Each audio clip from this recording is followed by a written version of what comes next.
Bonjour tout le monde, je me présente, je suis Dr Sarah Castalle du service de recueil d'analyse des effets indésirables du Centre national Shelby Bilkeria de pharmacovigilance.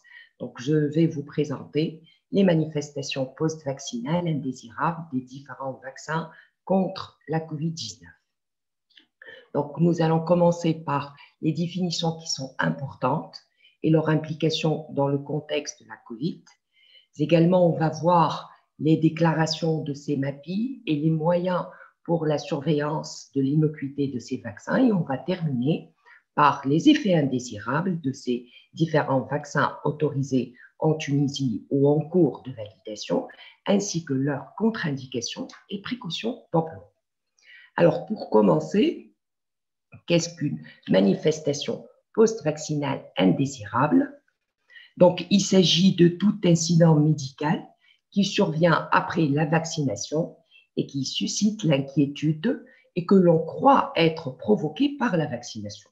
Alors, pour événement indésirable, il peut s'agir de tout signe indésirable ou non attendu, ainsi qu'un résultat anormal de laboratoire ou un symptôme ou une maladie. Donc, dans le contexte de la COVID, la définition reste la même. Concernant ces manifestations post-vaccinales, elles peuvent être de différents types.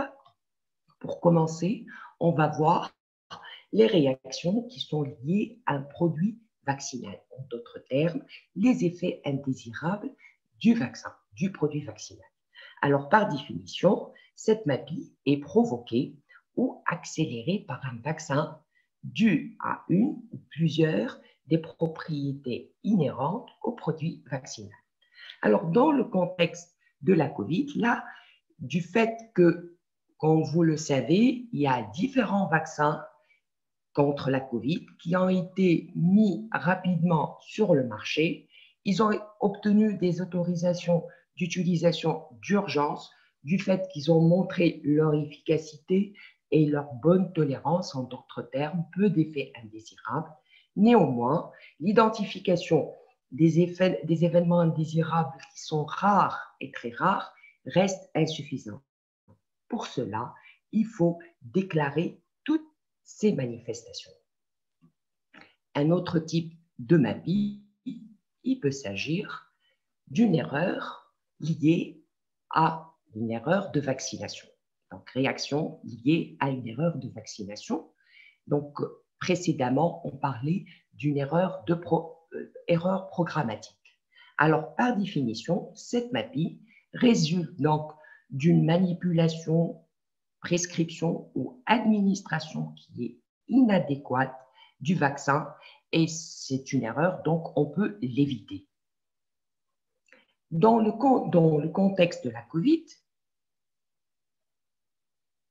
il y a, comme vous le savez, il y a plusieurs vaccins qui peuvent être utilisés en même temps dans un pays avec des spécifications différentes, comme vous l'avez vu dans les précédentes présentations. Donc, peut-être un stockage différent, des doses différentes avec des dilutions. Donc, pour corriger ces erreurs, il faut déclarer toutes les MAPI pour pouvoir faire une investigation et relever cette erreur. Troisième type de manifestation post-vaccinale, il peut s'agir de réactions liées à l'anxiété due à la vaccination. Donc, c'est une MAPI qui est provoquée par l'anxiété que suscite la vaccination. Donc, dans le contexte de la COVID, il s'agit d'une campagne de vaccination. Donc, un grand nombre de réactions est attendu du fait, dans ce contexte particulier, il y a des patients de différents âges pour être vaccinés. Il s'agit de nouveaux vaccins avec de nouvelles technologies, plateformes technologiques. Par ailleurs, des modalités d'administration qui peuvent être différentes. Donc, dans ce contexte-là, il faut rassurer la personne à vacciner, bien communiquer pour la mettre à l'aise. Enfin, un autre type de manifestation, ce sont les événements concomitants, on parle de coïncidence.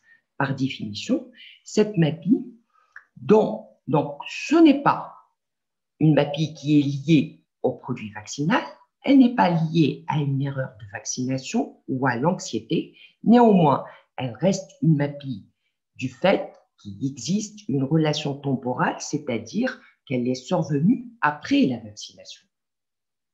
Dans le contexte de la COVID, il va y avoir des personnes qui vont présenter des pathologies associées, des pathologies médicales, peuvent être de l'hypertension, du diabète ou autres pathologies. Et certaines pathologies, dans certaines situations, on ne peut pas différencier entre la survenue d'une éventuelle manifestation, il s'agit donc soit en rapport, c'est une coïncidence, ou bien c'est une interaction qui est liée au vaccin. On va prendre l'exemple, par exemple, des paralysies faciales. Paralysie faciale périphérique aiguë, qui sont par de paralysie à frigorie, c'est une pathologie qui est bénigne. Donc, on a remarqué des cas qui sont survenus chez des personnes qui ont été vaccinées. Est-ce que c'est lié au vaccin ou bien c'est des pathologies qu'on peut voir chez des personnes au cours de la période hivernale? D'accord?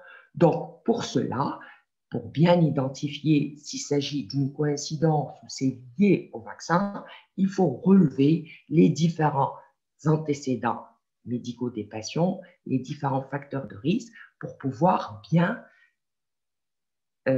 enquêter.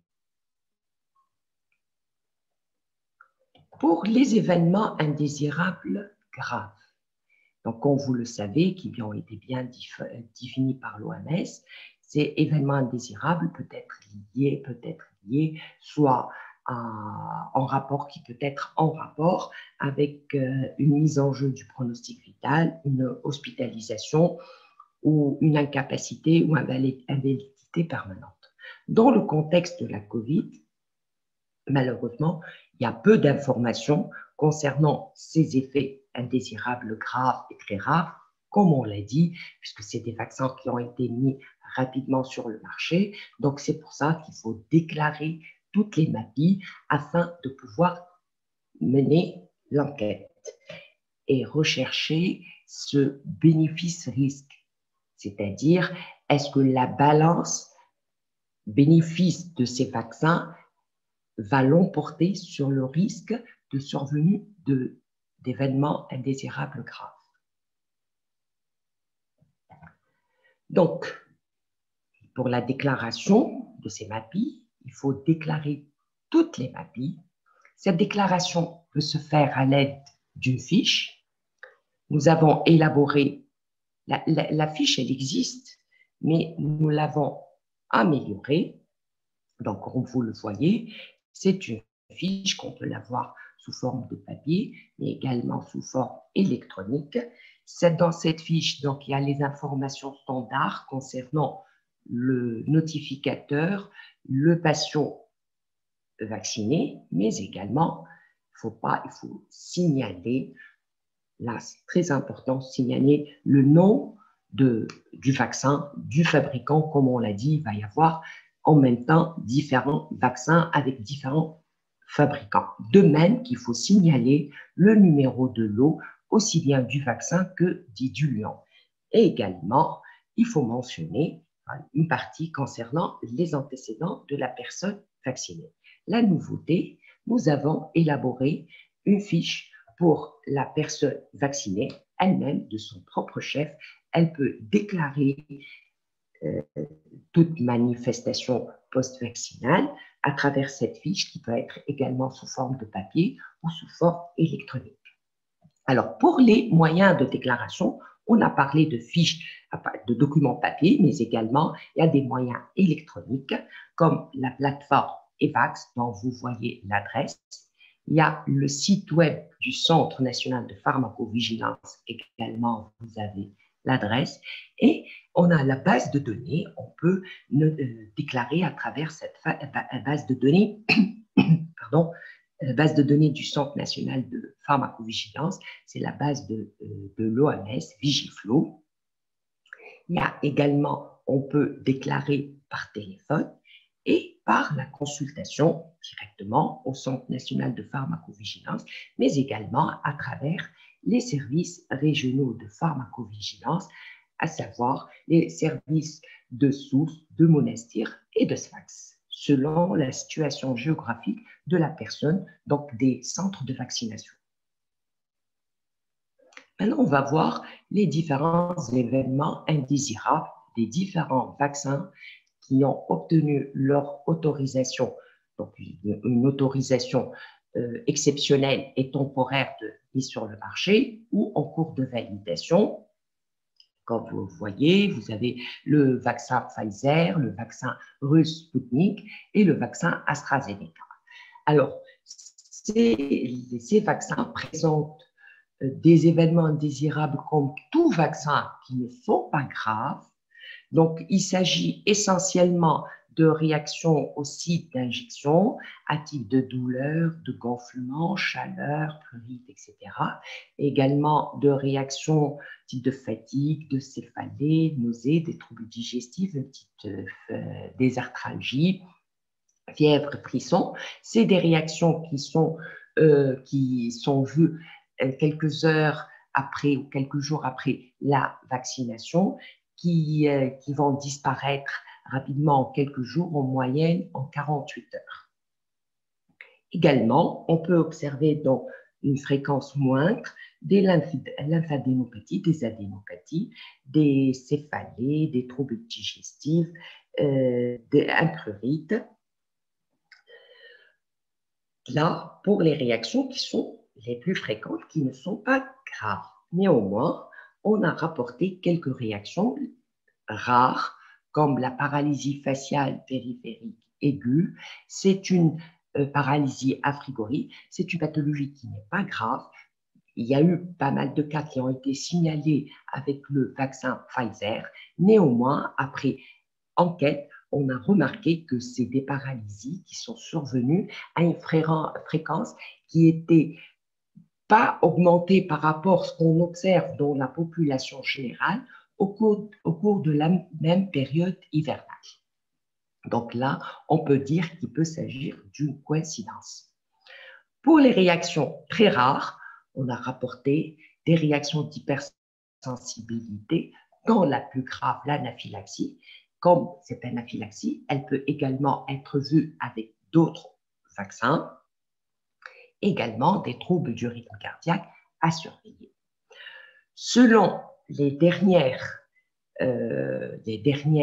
fiches, les derniers rapports des différentes agences du médicament, notamment au niveau des États-Unis, ils ont estimé une fréquence d'une incidence de 11 cas d'anaphylaxie pour 1 million de doses. Au niveau européen, l'incidence est de 1 cas pour 100 000 doses. Là, concernant les événements indésirables, concernant les contre-indications, comme tout autre produit, vaccin ou médicament, la contre-indication dans le cas où la personne présente une hypersensibilité à la substance active ou à l'un de ses excipients. Donc là, il ne faut pas administrer ce vaccin. Concernant les précautions d'emploi, premièrement, on va parler de traçabilité. C'est très important vu qu'on a dit qu'on va avoir différents vaccins en même temps qui vont être administrés. Donc, il faut mentionner et enregistrer clairement le nom de ce vaccin, le nom du fabricant et le numéro de lot du produit, parce que comme on peut avoir des manifestations post-vaccinales qui sont liées à un certain lot et non pas à tous les vaccins. Deuxièmement, deuxième précaution, l'anaphylaxie. Donc, vous allez concernant l'anaphylaxie. Donc, pour cela, pour éviter qu'il y ait un événement indésirable grave, il faut disposer d'un traitement médical approprié et bien sûr de surveiller le sujet vacciné pendant au moins 15 minutes. Par ailleurs, pour les personnes qui ont présenté une réaction anaphylactique après la première dose, donc la deuxième dose va être évitée. Pour les réactions liées à l'anxiété, comme on l'a vu, ce sont des réactions qui sont liées au stress, et au stress, plus précisément au stress de l'aiguille. Il faut par ailleurs retarder l'administration de ces vaccins chez les personnes qui vont présenter soit une maladie fébrile aiguë sévère ou une infection aiguë. Également, comme il s'agit de vaccins qu'on va administrer par voie intramusculaire, il faut faire très attention, c'est les personnes qui vont présenter des antécédents qui présentent une thrombocytopénie, des troubles de la coagulation tels que l'hémophilie ou chez les personnes qui sont sous traitement anticoagulant. Et pour terminer, la précaution chez les personnes immunodéprimées ou recevant des immunosuppresseurs. En effet, chez cette personne, la vaccination peut être inefficace. Et merci de votre attention.